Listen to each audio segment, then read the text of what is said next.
Good morning बच्चों। आज हम लोग बातचीत करेंगे क्लास 11 पीरियोडिक टेबल के बारे में। पीरियोडिक टेबल की 4 लेक्चर आपके कंप्लीट हो गए हैं। आज 5th लेक्चर के बारे में हम लोग बातचीत करेंगे। 5th लेक्चर हमारा पीरियोडिक प्रॉपर्टीज। थोड़ी सी गैपिंग क्लास में जरूर हो गई, लेकिन आज हम बात करेंगे पीरियोडिक प्रॉपर्टी के बारे में। 4 लेक्चर में हमने आपको पढ़ा दिया था बेटा कि पीरियोडिक टेबल की हिस्ट्री क्या है और पीरियोडिक टेबल में long form of periodic table कैसे बना, उसमें क्या क्या चीजें हैं, कैसे valence electron, valency electronic configuration, ठीक है, पोजीशन कैसे एलिमेंट की निकाली जाए, इलेक्ट्रॉनिक कॉन्फ़िगरेशन क्या होगा, इस तरह के तमाम टॉपिक हम लोग डिस्कस कर चुके हैं। यानी कि अभी तक अगर हम बात करें तो फर्स्ट लेक्चर आपका इंट्रोडक्शन था, सेकंड थर्ड 2 लेक्चर हमने आपको हिस्ट्री ऑफ पीरियोडिक टेबल पढ़ाए और 4th लेक्चर में हमने long form of periodic table का डिस्कशन किया। Long form of periodic table 4th lecture के रूप में हमारा कंप्लीट हो चुका है। आज 5th लेक्चर में हम लोगों को बातचीत करनी है पीरियोडिक प्रॉपर्टीज के बारे में। टोटल हमारे सिलेबस में 14 to 15 पीरियोडिक प्रॉपर्टीज हैं। तो चलिए देखते हैं कि कैसी पीरियोडिक प्रॉपर्टीज हैं और कैसे इस पर काम किया जाएगा। एक बात और जानकारी के लिए ये है कि हम यहाँ पर ये समझेंगे कि लेफ्ट से राइट जाने पर क्या होता है, पीरियोडिक टेबल में अप टू डाउन जाने पर क्या होता है। तो पीरियोडिक टेबल में जब हम मूव करते हैं तो लेफ्ट से राइट में कैसे मूव करते हैं, अप टू डाउन में कैसे मूव करते हैं, इस तरह के तमाम कॉन्सेप्ट के बारे में हम लोग आज की क्लास में बातचीत करने वाले हैं। अब हमें गौर से समझना है, ध्यान से सुनना है कि हम ये सारी बातचीत आपके साथ कैसे डिस्कस करेंगे, उसी पर आज की इस क्लास में हमें काम करना है। ध्यान रहे, आपको क्लास 10th में पीरियोडिक टेबल के दौरान ये बताया गया था कि टोटल हमारे पास 6 प्रॉपर्टी उस दौरान पढ़ाई जाती थी। कुछ लोगों ने आपके समय में तो शायद है कि ये चैप्टर डिलीट भी हो गया होगा, कुछ लोगों ने पढ़ा होगा, कुछ लोगों ने नहीं पढ़ा होगा, लेकिन पीरियोडिक प्रॉपर्टीज में हमारे यहाँ 14 to 15 प्रॉपर्टीज क्लास 11th के सिलेबस में है और हम ट्रेंड के रूप में भी यहाँ डिस्कस करेंगे कि लेफ्ट से राइट जाने पर कौन सी प्रॉपर्टी बढ़ती है, कौन सी घटती है, क्या होता है, कैसे वेरिएशन आता है। इस तरह के तमाम विषयों पर हमारी आपकी आज की क्लास में बातचीत होगी। तो गौर से सुनिएगा, समझने का प्रयास करिएगा। तो हम लोग अब स्टार्ट करने वाले हैं पीरियोडिक प्रॉपर्टीज, यानी कि हम ये देखेंगे कि कैसे ग्रुप वाइज चीज़ें में सिमिलरिटी है और कैसे पीरियड वाइज चीज़ों में सिमिलरिटी है। यानी कि जैसे एटॉमिक साइज एक प्रॉपर्टी है, अगर तो हम कहते हैं एटॉमिक साइज लेफ्ट से राइट जाने पर क्या होगी, अप टू डाउन जाने पर क्या होगी। इस तरह के तमाम विषयों पर बातचीत करेंगे आज की इस क्लास में। तो चलिए स्टार्ट करते हैं बेटा ये क्लास।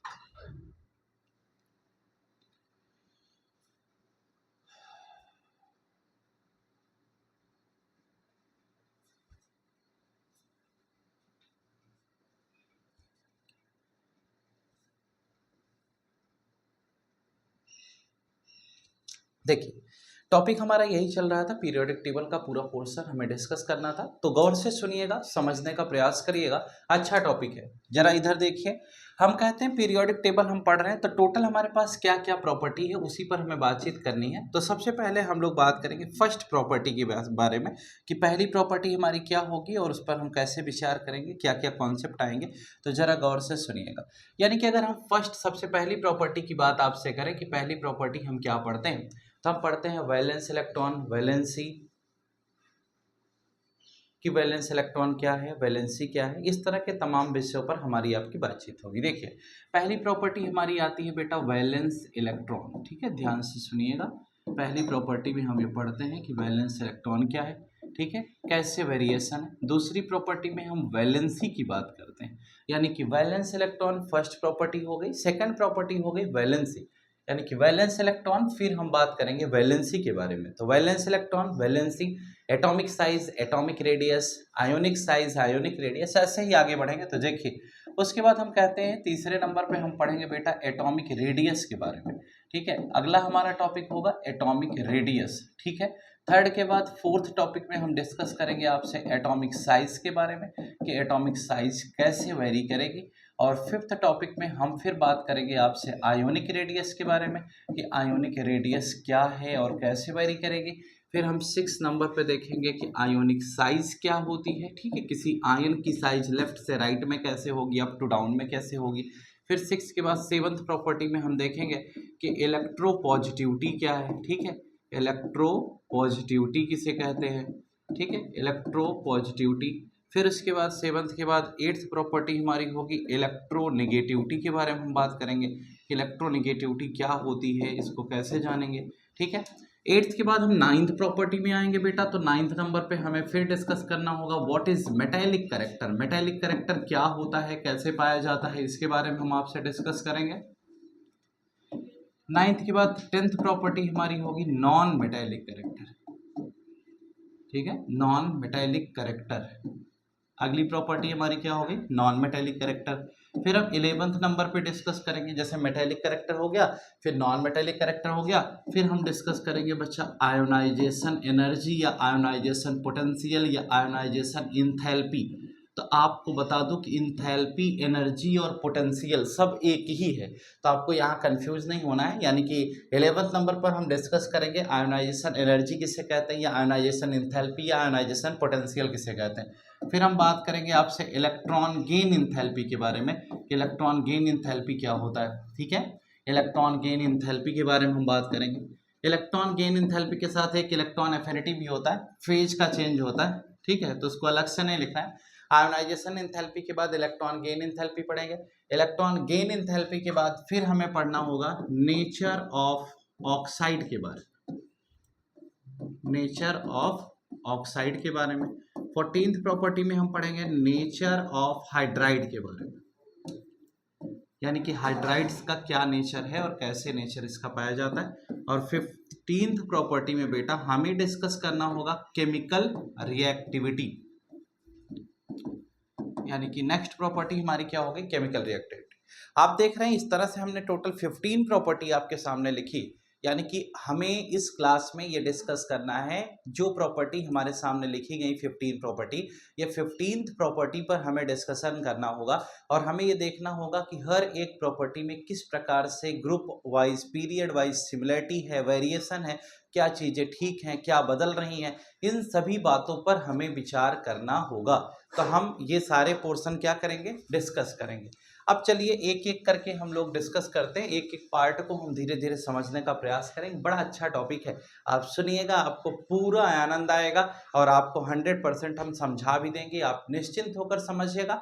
बस केवल हमारी आपसे एक गुजारिश है कि आप ये 15 प्रॉपर्टी समझने के लिए एक बार आप पीरियोडिक टेबल अपने पास जरूर रखें। आपके पास पीरियोडिक टेबल अगर हो आपके पास प्रेजेंट टाइम पे, तो जहां पर आप पढ़ रहे हो लेट के मत पढ़ना बेटा, लेट के पढ़ोगे तो ये आएगा नहीं। ठीक है, आप एक पीरियोडिक टेबल अपने पास खोल के रखें, उस पीरियोडिक टेबल से चीज़ों को समझने का हमारे साथ साथ प्रयास करेंगे तो बड़ा जोरदार आपको हम समझा ले जाएंगे। तो मुझे उम्मीद है कि आप इस बात को मानेंगे और आप इसी तरह से पढ़ने का प्रयास करेंगे।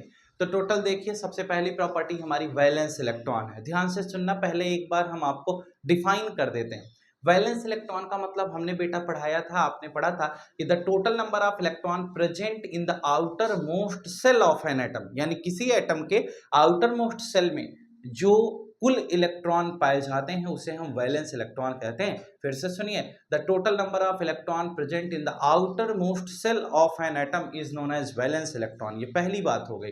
दूसरी बात आती है वैलेंसी की। What is valency? अगर ये क्वेश्चन अराइज हो तो हम पढ़ते हैं combining capacity of an atom is known as valency, यानी किसी एटम के अंदर कंबाइन होने की जो कैपेसिटी पाई जाती है, टेंडेंसी पाई जाती है, जो क्षमता पाई जाती है, उसी को हम क्या कहते हैं, वैलेंसी कहते हैं। यानी कि हम ये कह सकते हैं सेकंड पॉइंट जो वैलेंसी है हमारा, यह एक तरह से कंबाइनिंग कैपेसिटी होती है एटम की।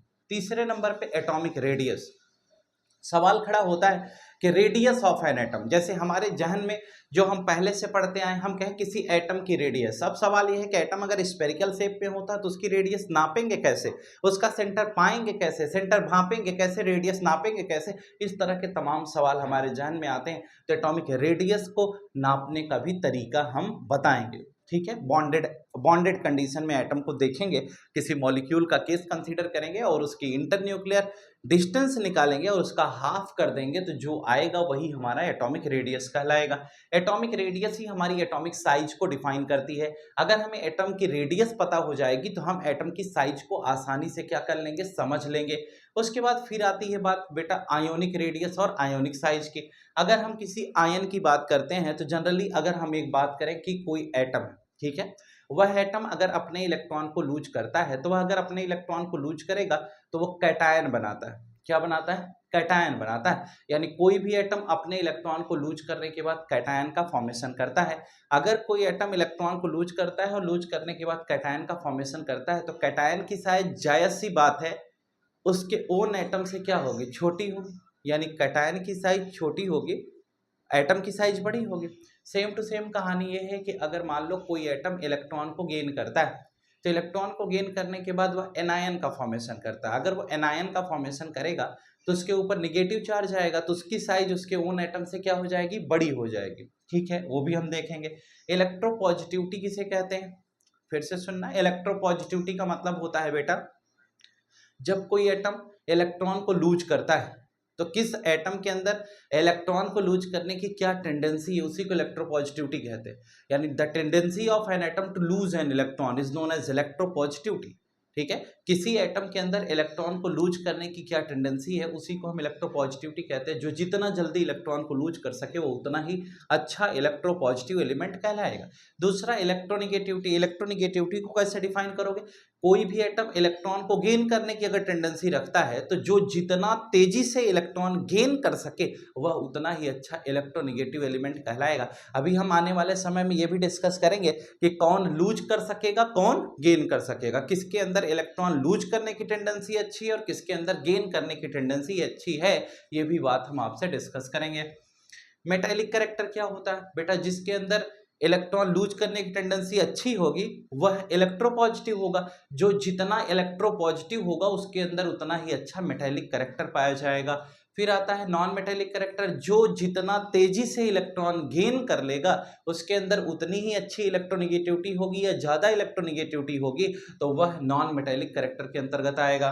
आयोनाइजेशन एंथैल्पी किसे कहते हैं, सुनिएगा। आयोनाइजेशन एंथैल्पी का मतलब ये होता है कि किसी एटम से इलेक्ट्रॉन को लूज कराने के लिए जो हम एनर्जी देते हैं उसी को हम आयोनाइजेशन एंथैल्पी या आयोनाइजेशन एनर्जी या आयोनाइजेशन पोटेंशियल के नाम से जानते हैं। यानी the minimum amount of energy which is required to lose an electron from an atom is known as ionization enthalpy या ionization potential.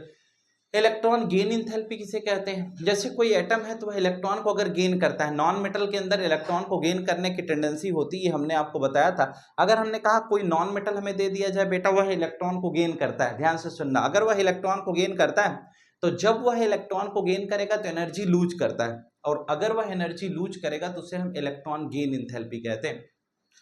Nature of oxide. Oxide के बारे में आपको पहले से जानकारी हो तो बेटर है, नहीं जानकारी हो तो जानिए कि मेटल ऑक्सीजन से रिएक्शन करता है तो मेटल ऑक्साइड बनाता है जो बेसिक नेचर की होती है। क्लास 10th के 3rd चैप्टर में आपने पढ़ा होगा मेटल एंड नॉन मेटल में। नॉन मेटल ऑक्सीजन से रिएक्शन करता है तो नॉन मेटेलिक ऑक्साइड बनाता है जो एसिडिक नेचर की होती है ना। और कुछ ऐसे ऑक्साइड्स होते हैं जो एसिड और बेस दोनों से रिएक्शन कर सकते हैं, वो एम्फोटेरिक ऑक्साइड कहलाते हैं। ठीक है, और कुछ ऐसे होते हैं जो किसी से रिएक्शन नहीं कर सकते, उसे हम न्यूट्रल ऑक्साइड कहते हैं। तो वो सब हम डिस्कस करेंगे। सेम टू सेम हाइड्रोजन से कौन रिएक्शन करता है, मेटल हाइड्रोजन से रिएक्शन करेगा तो कैसी प्रॉपर्टी शो करेगा, नॉन मेटल कैसी प्रॉपर्टी शो करेगा, और लास्ट में हम देखेंगे कि कौन से ग्रुप के एलिमेंट की रिएक्टिविटी कितनी अच्छी है। ये सारी बात हमें इसी पूरे कॉन्सेप्ट के दौरान पढ़नी होगी। यानी 15 प्रॉपर्टी को पढ़ने के बाद मुझे नहीं लगता कि आपको पीरियोडिक टेबल में कोई भी समस्या रह जाएगी। एक जानकारी के लिए बात ये बता दें कि आप चाहे क्लास 10th में हो बेटा, चाहे क्लास 11th में हो, अगर ये आपको आ गया तो आपके केमिस्ट्री का जो भी सिलेबस है वो आपको बड़ा जानदार समझ में आएगा। यानी कि केमिस्ट्री को समझने के लिए पीरियोडिक टेबल की समझ होना बहुत ज़रूरी है, और पीरियोडिक टेबल की समझ होने के लिए एटम एंड मॉलिक्यूल और स्ट्रक्चर ऑफ एटम 9th का आना ज़रूरी है। तो आप देखिए सब एक दूसरे से रिलेटेड है। आइए हम लोग बातचीत कर लेते हैं वैलेंस इलेक्ट्रॉन वैलेंसी के इस प्यारे से कॉन्सेप्ट पर।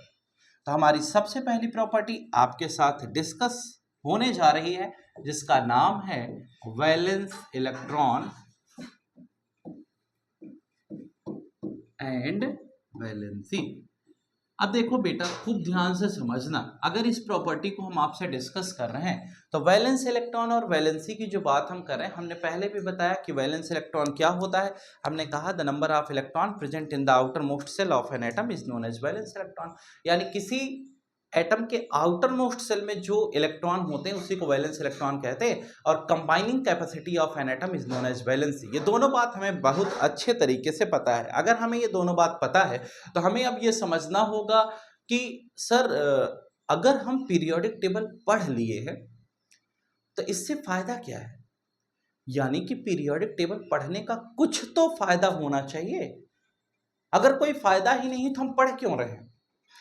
यानी कि क्या हम पीरियोडिक टेबल पढ़ने के बाद वैलेंस इलेक्ट्रॉन और वैलेंसी में कोई सिमिलरिटी देख पाएंगे?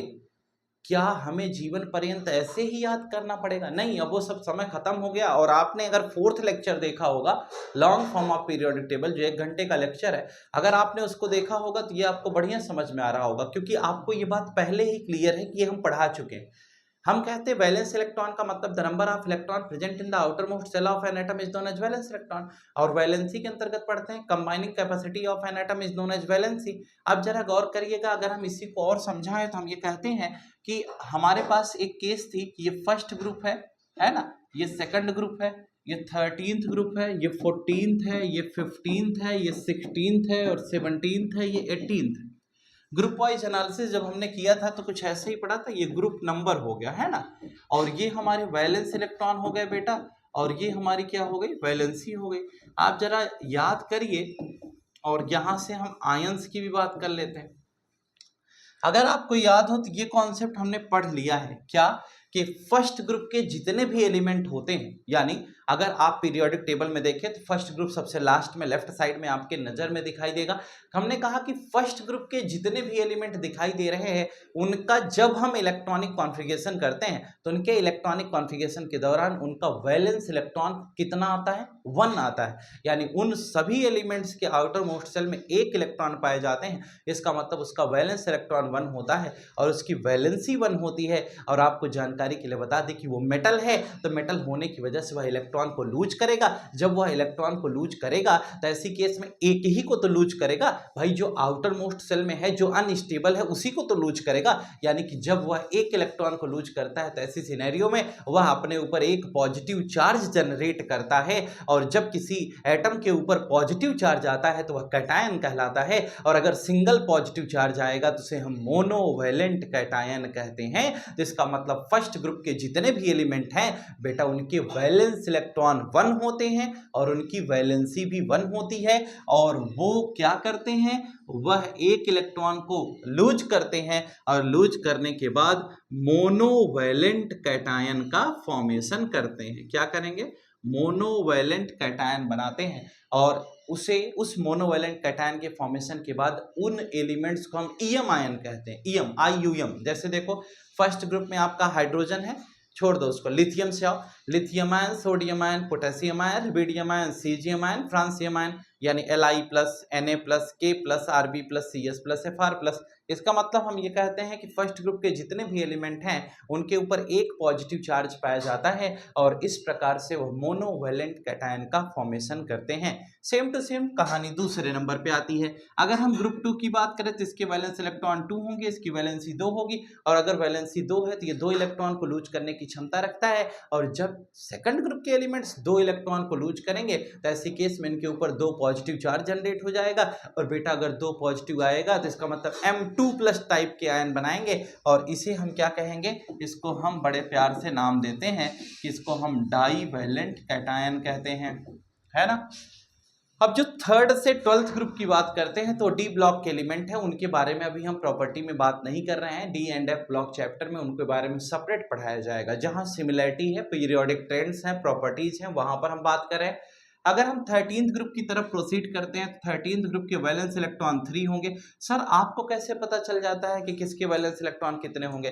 बेटा ये इसलिए पता चल जाता है क्योंकि हमें इसका इलेक्ट्रॉनिक कॉन्फ़िगरेशन मालूम है ना। जैसे 13th ग्रुप में एल्युमिनियम पाया जाता है, तो एल्युमिनियम 283 बनेगा, तो आउटर मोस्ट सेल में 3 इलेक्ट्रॉन होंगे, तो वैलेंस सेल में कितने इलेक्ट्रॉन हो गए, 3 हो गए। और अगर वैलेंस सेल में इलेक्ट्रॉन 3 हो गए तो वैलेंसी कितनी हो जाएगी, 3 हो जाएगी। तो वैलेंस इलेक्ट्रॉन 3 है, वैलेंसी 3 हो गई, और ये क्या करेंगे, 3 इलेक्ट्रॉन को लूज करेंगे, तो इसे हम क्या कहेंगे, ट्राईवैलेंट कैटायन कहेंगे। और आपको याद हो तो यहीं पर 13th के पास ऐसे ऐसे करके एक जिगजैग लाइन बनी हुई है, वह जिगजैग लाइन के लेफ्ट साइड में मेटल है और राइट साइड में क्या है, नॉन मेटल है। और हम ये देख पा रहे हैं कि जो मेटल होता है, इसको हम क्लास 10th में पढ़े थे कि मेटल का मतलब होता है द एलिमेंट या the atom which have tendency to lose an electron, यानी जो इलेक्ट्रॉन को लूज कर सकता है वह मेटल है, जो इलेक्ट्रॉन को गेन करता है वह क्या है, नॉन मेटल है। तो हमने कहा कि लूज करने वाले इधर ही तो हैं और इधर जो है वो गेन करने वाले हैं, है ना। अभी और भी डिफिनीशन पढ़ेंगे। 14th ग्रुप में जाते हैं तो कार्बन फैमिली है, तो यहाँ पर वैलेंस इलेक्ट्रॉन 4 होता है और वैलेंसी क्या हो जाएगी 4। इसमें कोई कैटायन आयन की बात है नहीं। ये क्या करता है, कोवेलेंट कंपाउंड का फॉर्मेशन करता है। कैसा बनाएगा, कोवेलेंट कंपाउंड का फॉर्मेशन करता है। जबकि आपको देखना होगा तो कार्बन हमारा नॉन मेटल है, सिलिकॉन और जर्मेनियम मेटलॉइड है, फिर टिन और लेड ये दोनों मेटल है ना। तो टिन और lead Sn2+ Sn4+ Pb2+ Pb4+ जैसे आयन का भी फॉर्मेशन करते हैं, तो अलग मैटर है। हमने कहा कि अगर हम इसमें जाएंगे तो वैलेंस इलेक्ट्रॉन 5 होंगे और 8 - 5। अब आपको रूल पिछला वाला याद हो जाना चाहिए कि अगर कभी किसी के वैलेंस इलेक्ट्रॉन 4 से ज्यादा हो जाते हैं तो हम वैलेंसी निकालने के लिए 8 में से उस वैलेंस इलेक्ट्रॉन को घटा देते हैं। तो 8 - 5 करेंगे तो 3 हो जाएगा। ऐसी केस में इसकी वैलेंसी 3 हो गई और हम इसे क्या कहते हैं, इसका नाम देते हैं ट्राई वैलेंट एनायन। क्या नाम देंगे, ट्राई वैलेंट एनायन। इसका नाम क्या हो जाएगा, ट्राई वैलेंट एनायन। फिर हमने कहा कि इसके वैलेंस इलेक्ट्रॉन 6 होंगे, 8 - 6 कर दोगे तो 2 आएगा। और ऐसी केस में ये 2 इलेक्ट्रॉन को, क्योंकि बेटा 6 इलेक्ट्रॉन बाहर निकाल पाना कठिन है 2 इलेक्ट्रॉन को गेन करने के कंपैरिजन में, इसलिए यहाँ पर 2 इलेक्ट्रॉन यह गेन करेगा और डाई वैलेंट एनायन बनाएगा। ठीक है, यहाँ पर 7 है तो 8 - 7 कर दोगे तो कितना आएगा, 1 आएगा। तो यहाँ पर हम इसको देखें तो यह मोनोवैलेंट एनायन बनाएगा। क्या बनाएगा, यह मोनोवैलेंट एनायन का फॉर्मेशन करता है। और ये हमारी 8 है, नोबल गैस वैलेंसी 0 है तो कोई आयन वायन नहीं बनाएंगे। ये तो नोबल गैस की कहानी हो गई। अब ध्यान ये रखना है कि जो एनायन बनाएगा, एनायन वाले में कौन सा आयन बनता है, इसमें बेटा आइड आयन बनता है। क्या बनेगा, आइड आयन बनेगा। और इनकी केस में क्या होगा, जो कैटायन वाले हैं इसमें ईएम आयन बनता है, IUM आयन। ठीक है, जैसे इसमें है तो N3- P3-, तो ये क्या बनेगा, नाइट्राइड आयन फॉस्फाइड आयन। क्या बनेगा, नाइट्राइड आयन फॉस्फाइड आयन।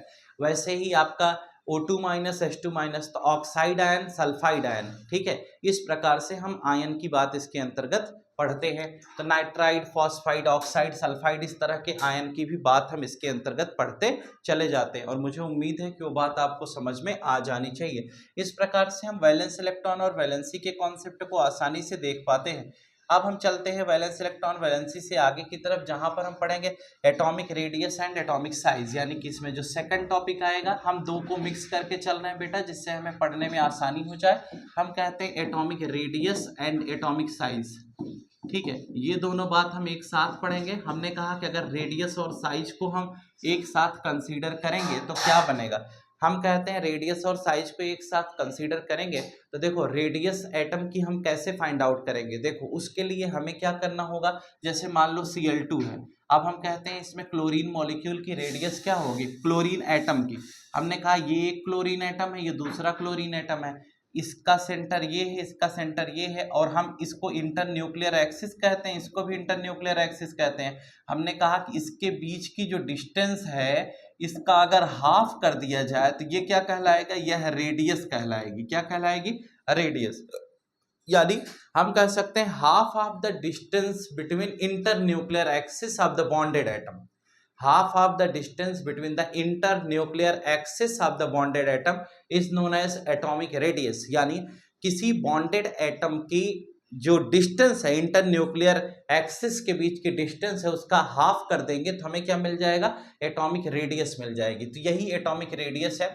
हम कहते हैं रेडियस जैसे जैसे घटेगी बढ़ेगी उसी हिसाब से हमारी साइज भी वेरी करती है। यानी ओवरऑल हमें यहाँ पर एक बात समझ में आ जानी चाहिए कि अगर हम इसको समझें तो ये तो रेडियस का कॉन्सेप्ट हो गया। अगर हम इसको और समझते हैं तो हम कहते हैं जैसे साइज होगी वैसे ही, यानी कि एटॉमिक रेडियस जो होगी वो हमेशा हमेशा एटॉमिक साइज के डायरेक्टली प्रोपोर्शनल होगी। जैसे एक एग्जाम्पल के तौर पर अगर हम बात करते हैं तो हम इसमें इस प्रकार से पढ़ते हैं, यानी कि जब हम लेफ्ट से राइट की तरफ जाते हैं तो लेफ्ट से राइट की तरफ एक केस में जाएंगे और अप टू डाउन दूसरी केस में जाएंगे, है ना। अगर हम अप टू डाउन जाते हैं तो उसे ग्रुप वाइज बोलते हैं। क्या बोलेंगे बेटा? ग्रुप वाइज, इसको हम कहेंगे ग्रुप वाइज। और अगर हम लेफ्ट से राइट जाते हैं तो इसको हम बोलते हैं पीरियड वाइज। क्या बोलते हैं? Period wise. हमने ये कहा कि अगर हम लेफ्ट से राइट की तरफ जाते हैं या अप टू डाउन जाते हैं तो इसको समझेंगे कैसे, जरा गौर करिएगा।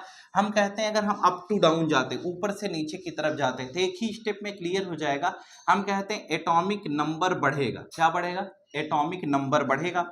एटॉमिक नंबर बढ़ेगा तो ऐसी केस में Z बराबर P बराबर E आपने पढ़ा है, तो इसका मतलब atomic number is equal to number of proton is equal to number of electron. जब एटॉमिक नंबर बढ़ता है तो नंबर ऑफ इलेक्ट्रॉन भी बढ़ेगा, यानी एटॉमिक नंबर के बढ़ने पर नंबर ऑफ इलेक्ट्रॉन क्या हो जाएगा? बढ़ जाएगा। बेटा एटॉमिक नंबर बढ़ेगा तो नंबर ऑफ इलेक्ट्रॉन भी बढ़ जाता है, और जब नंबर ऑफ इलेक्ट्रॉन बढ़ेगा कब बढ़ेगा? अप टू डाउन जाने पर। तो अब आप देखो ऊपर से नीचे की तरफ जा रहे हो, एटॉमिक नंबर बढ़ रहा है, नंबर ऑफ इलेक्ट्रॉन बढ़ रहा है, तो इलेक्ट्रॉन को अरेंज करने के लिए सेल की रिक्वायरमेंट होगी, तो हम कह सकते हैं सेल बढ़ेगी, यानी नंबर ऑफ सेल बढ़ने लगेगी। हम पहले 2 सेल में अरेंज कर लेते थे, अब 3 करेंगे, फिर 4 करेंगे, यानी कि हम जेड बढ़ेगा तो ई बढ़ेगा, ई बढ़ेगा तो सेल बढ़ेगी। अब जब सेल बढ़ जाएगी तो न्यूक्लियस से आउटर मोस्ट सेल की डिस्टेंस भी तो बढ़ेगी। ध्यान से सुनना, अगर हम कहते हैं सेल बढ़ती जा रही है, जैसे पहले ऊपर 1 सेल थी, अब यहाँ पर क्या हो गया? 2 सेल हो गई, अब यहाँ पर क्या हो गया? 3 सेल हो गई, फिर यहाँ पर क्या हो गया? अब 4 सेल मान लो हमने कहा, तो ये डिस्टेंस क्या हो रही? पहले कम थी, फिर और कम थी, फिर कम, तो सबसे ज्यादा डिस्टेंस इधर वाले की हो गई। तो जब हम ऊपर से नीचे की तरफ जा रहे हैं तो नंबर ऑफ सेल बढ़ रही। सेल क्यों बढ़ रही है? क्योंकि एटॉमिक नंबर बढ़ रहा है तो नंबर ऑफ इलेक्ट्रॉन बढ़ रहा है, तो नंबर ऑफ इलेक्ट्रॉन बढ़ेंगे तो अरेंज करने के लिए नई नई सेल की रिक्वायरमेंट होगी, और जब सेल बढ़ेगी बेटा तो ऐसी केस में हमें क्या करना होगा? हमें देखना है कि न्यूक्लियस से आउटर मोस्ट सेल की डिस्टेंस क्या हो रही है? बढ़ती जा रही है। भाई न्यूक्लियस यहाँ है, सेल बढ़ी तो आउटर मोस्ट सेल दूर होती जा रही है ना, तो ये डिस्टेंस क्या हो रही है? बढ़ रही है। और जब न्यूक्लियस से आउटर मोस्ट सेल की डिस्टेंस बढ़ेगी तो इसका मतलब क्या हुआ? इसका मतलब एटॉमिक रेडियस है बढ़ जाएगी, यानी कि nucleus to outer most shell, ठीक है, ये डिस्टेंस क्या हो जाएगी? अगर इसकी डिस्टेंस की बात करें तो ये डिस्टेंस इंक्रीज कर रही है, और जब ये डिस्टेंस इंक्रीज कर रही है तो इसका मतलब क्या हुआ? इसका मतलब ये हुआ बेटा कि एटॉमिक रेडियस, जो रेडियस होगी वह भी क्या हो जाएगी? बढ़ जाएगी। और अगर रेडियस बढ़ेगी तो इसका मतलब एटॉमिक साइज भी क्या हो जाएगी? बढ़ जाएगी। एटॉमिक साइज भी इंक्रीज करेगी। यानी कि हम ये कह रहे हैं कि जब हम अप टू डाउन मूव करते हैं, यानी किसी भी पीरियड में अगर हम ऊपर से, किसी भी ग्रुप में अगर हम ऊपर से नीचे की तरफ जाते हैं तो एटॉमिक नंबर बढ़ेगा, नंबर ऑफ इलेक्ट्रॉन बढ़ेगा, सेल बढ़ेगी, न्यूक्लियस से आउटर मोस्ट सेल की डिस्टेंस बढ़ जाएगी, और जब डिस्टेंस बढ़ेगी तो ऐसी केस में एटॉमिक रेडियस बढ़ेगी, और एटॉमिक रेडियस बढ़ेगी तो एटॉमिक साइज भी अपने आप क्या हो जाती है? बढ़ने लगती है।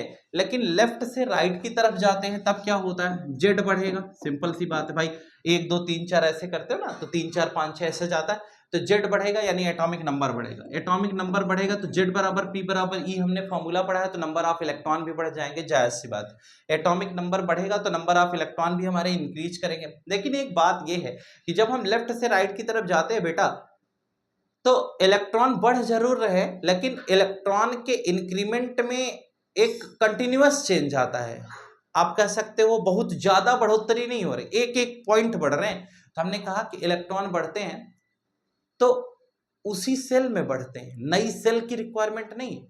जब एटॉमिक नंबर बढ़ रहा है तो नंबर ऑफ इलेक्ट्रॉन बढ़ रहे हैं, तो नंबर ऑफ इलेक्ट्रॉन बढ़ रहे हैं तो उसी सेल में बढ़ेंगे, यानी कि जो सेल है उसी में एक एक इलेक्ट्रॉन बढ़ते जा रहे हैं, नई सेल की रिक्वायरमेंट नहीं है। इसका मतलब सेल हमारी क्या है? सेम है, सेल कांस्टेंट है, सेल में चेंज हम नहीं कर रहे। और अगर हमारी सेल चेंज नहीं हो रही है, सेल हमारी ठीक है, कोई दिक्कत सेल में नहीं है, ऐसी सिनेरियो में क्या होगा? सेल अगर हमारी कांस्टेंट है यानी सेम है, तो ऐसी केस में जरा गौर करिएगा, बहुत अच्छी बात आपको बता रहा हूं।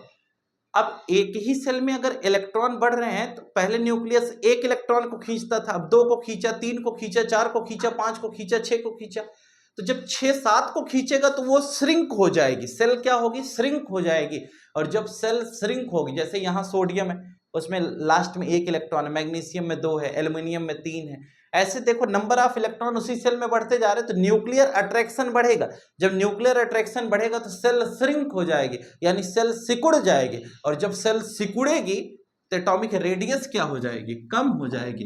और जब एटॉमिक रेडियस घट जाएगी बेटा, तो ऐसी केस में एटॉमिक साइज क्या होगी, वो भी घट जाएगी। ठीक है, इसमें सेल एक्सपेंड करती है, नई सेल आती हैं, और इसमें सेल श्रिंक कर जाती, सिकुड़ जाती है, इसलिए एटॉमिक रेडियस भी घट जाती है और एटॉमिक साइज भी घट जाती है। तो ओवरऑल हम ये कह सकते हैं कि जब हम किसी पीरियड में लेफ्ट से राइट की तरफ जाते हैं तो एटॉमिक रेडियस और एटॉमिक साइज दोनों घटती है, लेकिन जब हम किसी ग्रुप में अप टू डाउन जाते हैं, ऊपर से नीचे की तरफ मूव करते हैं, तो एटॉमिक रेडियस भी बढ़ती है और एटॉमिक साइज भी बढ़ती है। यानी किसी ग्रुप में ऊपर से नीचे की तरफ मूव करने पर एटॉमिक रेडियस और एटॉमिक साइज दोनों इंक्रीज करती है, लेकिन किसी पीरियड में लेफ्ट से राइट की तरफ जाने पर एटॉमिक रेडियस भी घट जाती है और एटॉमिक साइज भी घट जाती है। ये 2 बातें हमने आपको यहाँ पर समझा दी। मुझे उम्मीद है कि ये बात आपको समझ में आ जानी चाहिए। हम कहते हैं अब तीसरे नंबर पे आएंगे तो हमारे पास आयोनिक रेडियस और आयोनिक साइज का कॉन्सेप्ट है। यानी हमने कहा कि आयोनिक रेडियस और आयोनिक साइज का ये कॉन्सेप्ट आपके साथ हम डिस्कस करने वाले हैं। यानी कि हम ये पढ़ेंगे आयोनिक रेडियस कैसे वेरी करती है और आयोनिक साइज कैसे वेरी करती है। जरा गौर करिएगा, अगर हम आयोनिक रेडियस और आयोनिक साइज के बारे में आपको समझाएं तो हम कैसे समझाएंगे। हम कहते हैं अगर रेडियस और साइज की बात करते हैं तो उसको खूब गौर से समझना। आयोनिक रेडियस हम कहते हैं कि जैसे कहीं पर कैटायन, अगर कोई एटम इलेक्ट्रॉन को लूज करके कैटायन बना रहा है तो कैटायन की साइज कम होगी अपने एटम से, ठीक है। लेकिन अगर कोई एनायन है, यानी कोई इलेक्ट्रॉन को गेन कर लिया तो एनायन है, तो एनायन की साइज अपने एटम से क्या होती है, ज्यादा होती है। जैसे एग्जांपल में सोडियम आयन हमेशा छोटा होगा सोडियम से, लेकिन Cl माइनस हमेशा बड़ा होगा Cl से। इसका मतलब सोडियम आयन एक कैटायन है, तो कैटायन की साइज उसके ओन एटम से क्या होगी, छोटी होगी। लेकिन एनायन Cl माइनस है, Cl से इसकी साइज क्या होगी, बड़ी होगी। यानी क्लोराइड आयन हमेशा क्लोरीन से ज्यादा होगा और सोडियम आयन सोडियम से कम होगा। इस प्रकार से हम आयोनिक रेडियस और आयोनिक साइज की बात करते हैं। एक इसमें छोटा सा कॉन्सेप्ट है बेटा, वो कभी कभी कंफ्यूज कर देता है। वह ये है कि जैसे मान लो कि अगर आइसो इलेक्ट्रॉनिक स्पीसीज का केस आ गया, ये सब आयोनिक ही हैं, अगर हम कहते हैं आइसो इलेक्ट्रॉनिक स्पीसीज का केस आ जाए, जैसे मान लो Na+ हो जाए, Mg2+ हो जाए, है ना, Al3+ हो जाए, N3- आ जाए, तो O2- आ जाए, F- आ जाए, हम देख पा रहे हैं ये सब आइसो इलेक्ट्रॉनिक है। तो हम कहते हैं इसको पढ़ने के लिए, कहते हैं जिसके ऊपर जितना ज्यादा पॉजिटिव चार्ज होगा वह साइज में उतना छोटा होगा, और जिसके ऊपर जितना ज्यादा नेगेटिव चार्ज होगा उसकी साइज उतनी ही ज्यादा होगी। हमने कहा कि Al3+ की साइज क्या होगी, कम होगी, किससे, Mg2+ से। Mg2+ की कम होगी किससे, Na+ से। और फिर ये साइज कुछ इस प्रकार से आपको इंक्रीज होती दिखाई देगी। हम कहते हैं जिसके ऊपर जितना ज्यादा पॉजिटिव चार्ज होगा उसकी साइज उतनी ही कम होगी, जिसके ऊपर जितना ज्यादा नेगेटिव चार्ज होगा उसकी साइज उतनी ही ज्यादा होगी। तो मतलब एक ये भी बात आपको दिमाग में रखनी है। उसके बाद हम कहते हैं एक अगला पॉइंट आता है जिसमें हम पढ़ते हैं बेटा 4th नंबर पे, वो है electropositivity and metallic character.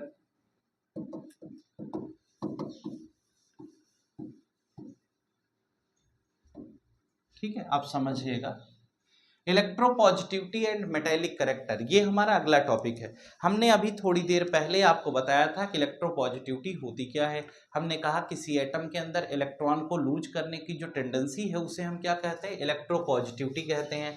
Metallic character भी, जिसके अंदर जितना तेजी से जो एटम इलेक्ट्रॉन को लूज करेगा वह उतना ही अच्छा मेटालिक कैरेक्टर वाला एलिमेंट कहलाएगा। यानी हम कह रहे हैं कि जो जितना तेजी से इलेक्ट्रॉन को लूज करेगा उसके अंदर उतना ही अच्छा मेटालिक कैरेक्टर है। अब जरा जरा समझिएगा, इलेक्ट्रॉन को लूज कौन तेजी से करेगा, जिसकी साइज ज्यादा होगी, है ना। अगर साइज ज्यादा होगी तो न्यूक्लियर अट्रैक्शन क्या होगा, कम होगा। जैसे ये न्यूक्लियस है, आउटर मोस्ट सेल में इलेक्ट्रॉन है, ठीक है। अब अगर साइज एटम की ज्यादा है तो इलेक्ट्रॉन तो सबसे आउटर मोस्ट सेल में है ही, तो न्यूक्लियस से उसका अट्रैक्शन क्या हो जाएगा, कम हो जाएगा, तो इलेक्ट्रॉन आसानी से बाहर निकल जाएगा। लेकिन जो छोटे एटम होते हैं जिनकी साइज कम है, यानी जो छोटे एटम है वो इलेक्ट्रॉन को लूज नहीं कर पाएंगे, वो गेन करेंगे, क्योंकि उनका न्यूक्लियस उनको होल्ड करके रखता है। तब जरा गौर करिएगा, इसमें भी हम वही चीज पढ़ते हैं कि लेफ्ट से राइट और अप टू डाउन। लेफ्ट से राइट गए तो जेड बढ़ेगा, ई बढ़ेगा। अब रेडियस क्या होगी, अगर रेडियस की बात करें तो ये घटेगी, तो साइज क्या होगी, घटेगी। अगर साइज घट रही है लेफ्ट से राइट जाने पर तो साइज छोटी हो जाएगी, तो इलेक्ट्रॉन निकलेगा क्या, नहीं। जब इलेक्ट्रॉन निकलेगा नहीं तो उसकी इलेक्ट्रोपॉजिटिविटी क्या होगी, कम होगी, और मेटेलिक कैरेक्टर वो भी कम होगा। यानी कि इस केस में हम ये कह सकते हैं कि उसकी इलेक्ट्रोपॉजिटिविटी क्या हो जाएगी, घट जाएगी, और ऐसी केस में उसके अंदर मेटेलिक कैरेक्टर क्या होगा, वह भी कम पाया जाएगा। और जब किसी के अंदर इलेक्ट्रोपॉजिटिविटी कम हो गई तो उसके अंदर इलेक्ट्रोनेगेटिविटी क्या होगी, ज्यादा होगी। वह इलेक्ट्रॉन को गेन कर सकेगा लेकिन लूज नहीं कर सकेगा क्योंकि साइज में छोटा है। तो हम कहेंगे इस केस में उसकी इलेक्ट्रोनेगेटिविटी क्या हो जाएगी बेटा, उसकी इलेक्ट्रोनेगेटिविटी हो जाएगी ज्यादा, और वह अब इलेक्ट्रॉन को गेन कर रहा है। अगर उसके अंदर इलेक्ट्रॉन को गेन करने की क्षमता ज्यादा है तो एनएमसी की वैल्यू भी क्या होगी, ज्यादा होगी, यानी वह एक अच्छा नॉन मेटल कहलाएगा, यानी उसके अंदर नॉन मेटेलिक कैरेक्टर भी ज्यादा होगा। तो फोर्थ और फिफ्थ एक साथ ही बता दिया हूं, ये इलेक्ट्रोनेगेटिविटी है, ठीक है, और नॉन मेटेलिक कैरेक्टर, दोनों बात साथ साथ है, एनएमसी। एक बात समझ में यहां से आ गई कि जो एटॉमिक साइज है, यानी हमें समझ में आया कि जो एटॉमिक साइज है वह हमेशा हमेशा इलेक्ट्रोपॉजिटिविटी के इनवर्सली प्रोपोर्शनल की डायरेक्टली है। अगर इलेक्ट्रोपॉजिटिविटी ज्यादा होगी तो एटॉमिक साइज ज्यादा होगी, ठीक है, यानी यहां पर उल्टा हो गया। यानी कि हम ये कह सकते हैं कि इलेक्ट्रोपॉजिटिविटी जो है वह एटॉमिक साइज के क्या होगी, डायरेक्टली प्रोपोर्शनल है, ठीक है, ये इलेक्ट्रोपॉजिटिविटी के डायरेक्टली प्रोपोर्शनल होंगे। यानी हम कहते हैं कि किसी एटम के अंदर अगर साइज उसकी ज्यादा है तो उसकी इलेक्ट्रोपॉजिटिविटी क्या होगी, ज्यादा होगी। यानी बड़ा एटम है तो इलेक्ट्रॉन आसानी से निकलेगा, और ऐसी केस में हम कहते हैं उसके अंदर मेटेलिक जो कैरेक्टर होगा वह भी ज्यादा होगा, ठीक है। दूसरा कॉन्सेप्ट ये समझ में आया कि अगर किसी के एटॉमिक साइज जो है वह इलेक्ट्रोनेगेटिविटी के इनवर्सली प्रोपोर्शनल, अगर किसी के एटॉमिक साइज कम है तो उसकी इलेक्ट्रोनेगेटिविटी क्या होगी, ज्यादा होगी। यानी साइज छोटी है तो वह इलेक्ट्रॉन को गेन कर सकता है, लूज नहीं करेगा। और अगर इलेक्ट्रोनेगेटिविटी किसी की ज्यादा है तो उसके अंदर नॉन मेटेलिक कैरेक्टर भी क्या होगा, ज्यादा होगा। यानी कि हम कह सकते हैं कि इलेक्ट्रोनेगेटिविटी जो होती है वह नॉन मेटेलिक कैरेक्टर के डायरेक्टली प्रोपोर्शनल होती है, ठीक है। अगर ये बात आपको समझ में आ गई हो तो अच्छी बात है, क्योंकि ये जो बात हमने दोनों पॉइंट लिख दिए ये यही खत्म हो जाता है। जैसे इधर हमने कहा कि साइज घट रही है तो इलेक्ट्रोपॉजिटिविटी क्या हो जाएगी, घट जाएगी, मेटेलिक कैरेक्टर घट जाएगा, इलेक्ट्रोनेगेटिविटी बढ़ेगी, नॉन मेटेलिक कैरेक्टर बढ़ जाएगा। उसका जस्ट उल्टा इस साइड में होगा, यानी जब हम ऊपर से नीचे आएंगे तो इलेक्ट्रोपॉजिटिविटी क्या होगी, बढ़ जाएगी, ठीक है। इलेक्ट्रोपॉजिटिविटी बढ़ेगी तो मेटेलिक कैरेक्टर क्या होगा, मेटेलिक कैरेक्टर भी बढ़ेगा। कोई पूछा इलेक्ट्रोनेगेटिविटी, ये घट जाएगी। कोई पूछा नॉन मेटेलिक कैरेक्टर, तो पता चला ये भी घट जाएगा। यानी कि जब हम इसकी बात करते हैं तो जब हम अप टू डाउन जाएंगे तो कुछ इस प्रकार से चेंज पाया जाता है, ठीक है। मुझे उम्मीद है कि आपको ये बात समझ में आ जानी चाहिए। लास्टली हम एक बार पूरा एक साथ लिख देंगे जिससे कि आपका कंफ्यूजन खत्म हो जाए। अब हम इसमें ये बात कर रहे हैं, एक लास्ट जो सबसे बड़ा टॉपिक है वह है कि इलेक्ट्रो आयोनाइजेशन इंथैल्पी और इलेक्ट्रॉन गेन इंथैल्पी।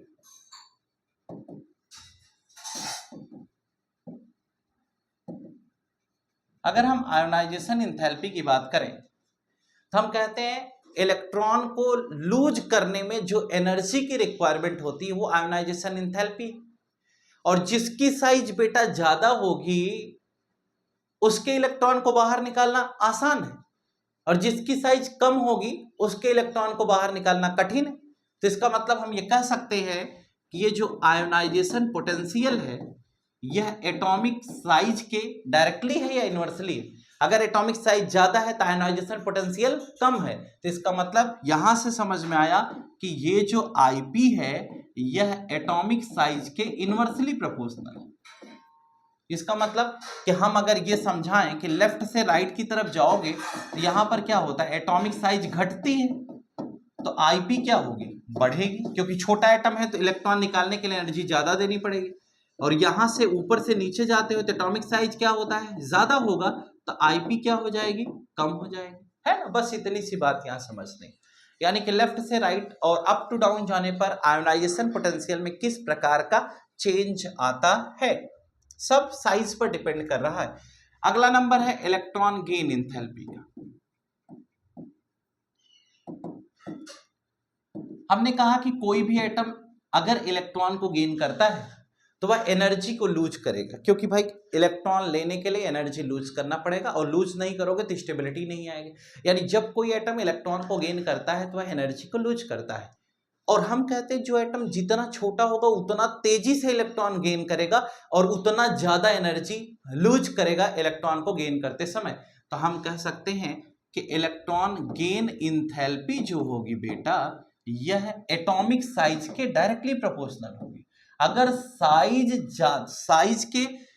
साइज हमारी क्या है, अब देखो इसको जरा गौर करिएगा, पहले तो समझ लीजिए तब रिलेशन दिखाएंगे। हमने कहा कि इलेक्ट्रॉन गेन एंथैल्पी ऐसे लिख लो, डेल्टा एच ई जी, ये इलेक्ट्रॉन गेन एंथैल्पी। हमने कहा इलेक्ट्रॉन गेन एंथैल्पी में जो चेंज है या जो इसकी वैल्यू आती है वह किसके डायरेक्टली प्रोपोर्शनल होगी, कहते हैं जिसकी साइज कम होगी उसकी इलेक्ट्रॉन गेन एंथैल्पी ज्यादा होगी। इसका मतलब ये एटॉमिक साइज के इनवर्सली प्रोपोर्शनल है। इसका मतलब कि अगर हम कहते हैं किसी की एटॉमिक साइज कम है तो वह इलेक्ट्रॉन को गेन करते समय ज्यादा एनर्जी लूज करेगा, और जिसकी साइज ज्यादा है वो इलेक्ट्रॉन को गेन ही क्यों करेगा, क्योंकि उसका न्यूक्लियर अट्रैक्शन तो होगा नहीं, तो इलेक्ट्रॉन गेन नहीं करेगा। तो हम कुल मिलाकर ये पढ़ते हैं, तो हमने ये कहा कि जो इलेक्ट्रॉन गेन एंथैल्पी होती है वो एटॉमिक साइज के इनवर्सली प्रोपोर्शनल होती है। तो यहाँ से हमें एक बात समझ में आ गया कि अगर इलेक्ट्रॉन गेन एंथैल्पी की कहीं बातचीत की जा रही है, क्योंकि देखो कोई भी एटम अगर इलेक्ट्रॉन को गेन करेगा तो उस दौरान वह एनर्जी रिलीज करेगा, और जब वह एनर्जी रिलीज करेगा तो जो एटम जितना छोटा होगा वह इलेक्ट्रॉन को गेन करने के लिए उतना ज्यादा एनर्जी रिलीज करेगा। तो हम कहते हैं इसीलिए जो जितना छोटा होगा वो उतना ज्यादा एनर्जी रिलीज करेगा। तो हम लेफ्ट से राइट की तरफ जाते हैं, अगर ऐसे लेफ्ट से राइट की तरफ जाते हैं तो एटॉमिक साइज क्या हो रही है, घट रही है। तो इसका मतलब इलेक्ट्रॉन को गेन करने की क्षमता तो बढ़ रही है, लेकिन इलेक्ट्रॉन को गेन करते समय एनर्जी क्या होगी, ज्यादा रिलीज होगी, यानी कि इसकी वैल्यू बढ़ जाएगी। लेकिन अगर हम यही यहां देखते हैं तो एटॉमिक साइज क्या है, बढ़ रही है, लेकिन इस केस में अगर हम देखें तो डेल्टा एच इजी की वैल्यू घट जाएगी, यानी कि इलेक्ट्रॉन को वो गेन ही नहीं करेगा। ये दोनों में डिफरेंस पाया जाता है, यानी ये इलेक्ट्रॉन गेन एंथैल्पी का कॉन्सेप्ट सिखाया गया आपको। मुझे उम्मीद है कि ये बात आपको समझ में आ जानी चाहिए। ऑक्साइड की अगर हम बात करते हैं तो जरा इसको ऐसे समझो, नेचर ऑफ ऑक्साइड में हम कहते हैं एक बेसिक ऑक्साइड होती है, एक एसिडिक होती है, एक न्यूट्रल, एक एम्फोटेरिक। अभी हमने तीनों के बारे में बता दिया था। अगर हम ऑक्साइड की बात करें तो जब लेफ्ट से राइट की तरफ जाते हो तो इधर मेटल ऑक्साइड, उधर नॉन मेटल ऑक्साइड है।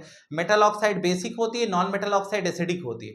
तो लेफ्ट से राइट जाओगे तो बेसिक ऑक्साइड का करेक्टर घटने लगता है, एसिडिक ऑक्साइड का करेक्टर बढ़ने लगता है।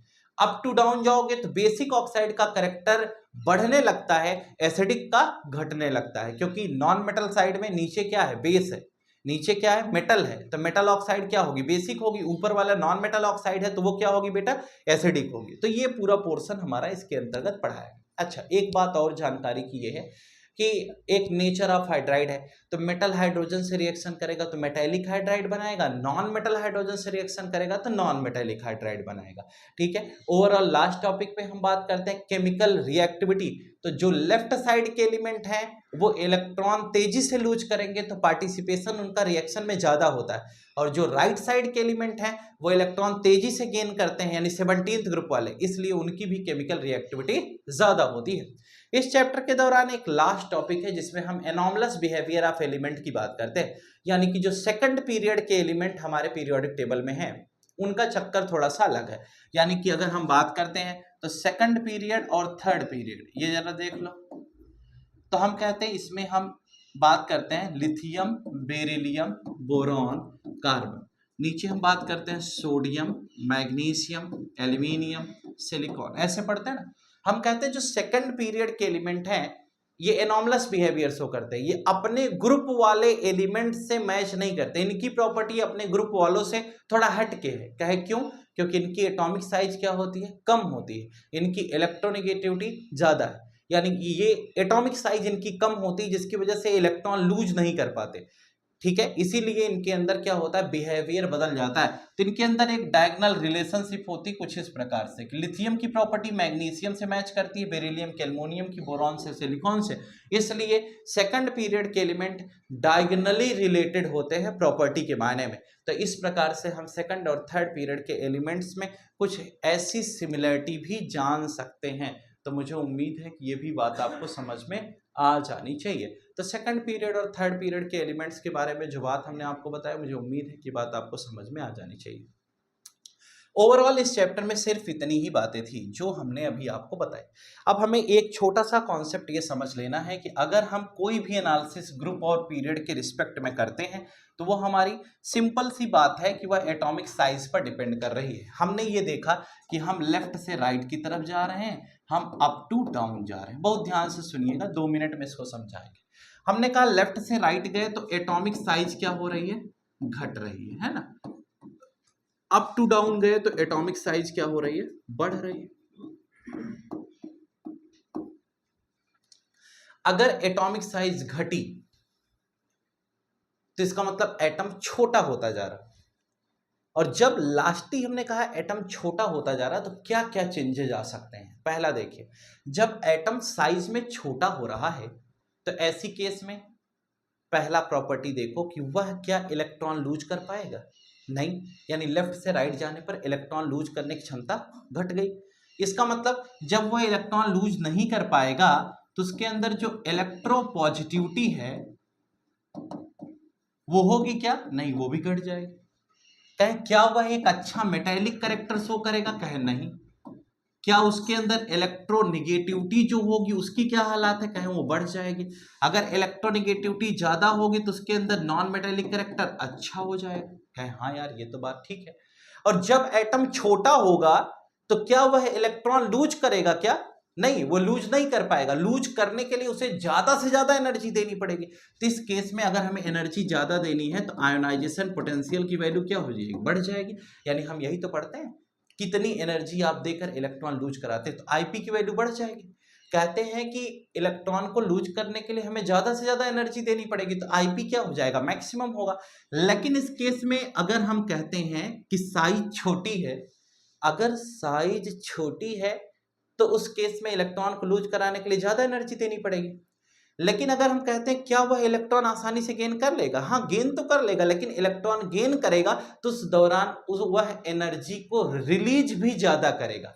यानी हम कहते हैं कि डेल्टा एच ई जी इसकी वैल्यू निगेटिव में होती है लेकिन ज्यादा लिखी जाएगी। ठीक है, इसकी वैल्यू भी ज्यादा होगी। इस तरह से हम ये पढ़ सकते हैं कि लेफ्ट से राइट जाने पर क्या क्या चेंजेस आ सकते हैं। तो मेन चेंजेस जो थे वो हमने बता दी। सेम कहानी, एटॉमिक साइज ज्यादा है तो इलेक्ट्रॉन आसानी से भाग जाएगा, यानी कि उस केस में इलेक्ट्रोपॉजिटिविटी क्या होगी? वह ज्यादा होगी। अगर इलेक्ट्रोपॉजिटिविटी ज्यादा है तो मेटेलिक कैरेक्टर क्या होगा? ज्यादा होगा। उस केस में इलेक्ट्रोनेगेटिविटी क्या हो जाएगी? अगर हम इलेक्ट्रॉन को गेन करने पर आते हैं तो इलेक्ट्रोनेगेटिविटी हो जाएगी बेटा कम। उस केस में नॉन मेटेलिक कैरेक्टर क्या हो जाएगा? वो भी कम हो जाएगा। कहते हैं इलेक्ट्रॉन को लूज करने के लिए एनर्जी कम देनी पड़ेगी। कहते हैं उस केस में अगर हम डेल्टा एच ई जी की बात करें तो वह इलेक्ट्रॉन को गेन करेगा क्या? गेन ही नहीं करेगा। तो निगेटिव में उसकी वैल्यू क्या आएगी? कम आएगी। ठीक है, इस प्रकार से हम इस सेकंड वाले पार्ट को भी पढ़ सकते हैं। तो मेनली अगर देखा जाए तो ये ट्रेंड्स हैं, यानी ओवरऑल अगर ये बात केवल इतनी समझ में आ गई तो भी आपको बिल्कुल परफेक्ट रिजल्ट मिल जाएगा।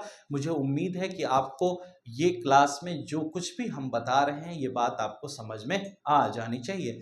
तो यहाँ पर हम पीरियोडिक प्रॉपर्टी के बारे में आपसे डिस्कस किए, और पीरियोडिक प्रॉपर्टी में बहुत बड़ा कोई टॉपिक नहीं है, बस केवल समझना है कि लेफ्ट से राइट में क्या होगा और अप टू डाउन में क्या होगा। ठीक है, तो मुझे उम्मीद है कि ये बात आपको समझ में आ गई होगी। अगर बेटा ये समझ में आ गई हो तो ठीक है, अगर कोई डाउट आपको रहता है तो आप कमेंट करके जरूर हमें बताइएगा।